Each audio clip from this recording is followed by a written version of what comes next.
Good morning, everybody. Welcome to today's Friday's Reading the Red. And it's a rather cold morning, actually. The sun hasn't got up yet. It feels a little bit cold out there. Maybe it will warm up. Luke chapter 10 and verse 10. But whatever city you enter, and they do not receive you, go out into its streets and say. So we're left in anticipation for Monday as to what's going to be said. But Jesus said, when you go into a city and they do not. So the first city, they received them. They brought a blessing of peace and they were enriched as it relates to the message of the gospel being proclaimed. But Jesus recognize that there will be cities and towns and villages and places and people and individuals who are listening to the presentation of the gospel and they do not receive you. And he says, if you go into a city and they do not receive you, then go out into the streets and proclaim and say. And the idea of saying is to make a declaration that's recorded in the history of humanity. We might not realize it, but every word that we speak, every action that we act out, every emotion that we feel, every thought that we have, every deed that's done is being recorded. Now, that's a real shock sometimes when we think about the things that we've said and done. And the only way we can erase the reality of those things in terms of the repercussions of our actions is to come to the cross.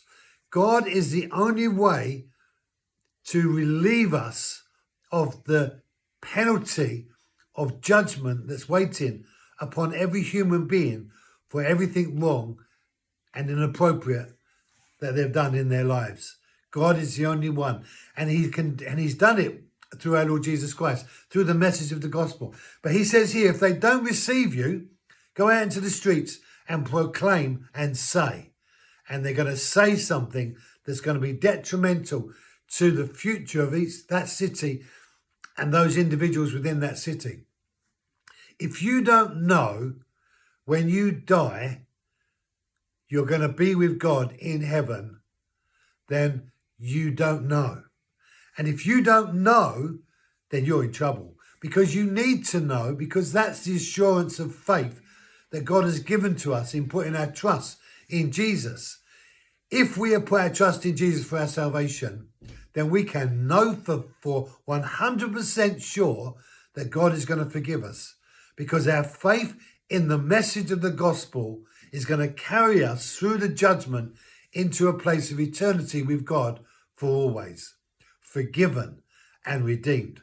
But if we don't know that redemption, if we don't know that forgiveness, if we are filled with uncertainties, then we may not yet have entered into the fullness of what it means to be those who are forgiven. And though we may be hanging around Christianity, we don't know that we're going to be forgiven. If we're still hoping that God will somehow evaluate us in a positive light in regards to the judgment, then we are still in trouble. We need to know if we're going to have the assurance of our salvation. And if the religion and the commitment that you've made to God is not giving you that gift of salvation in terms of assurance, then you may not yet be a Christian. You may not yet enter in. But once you know what you know, there's no taking it away from you.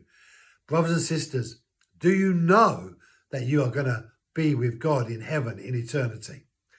Thank you for joining me. Be blessed. Have a great day. Enjoy the weekend, and I'll see you on Monday.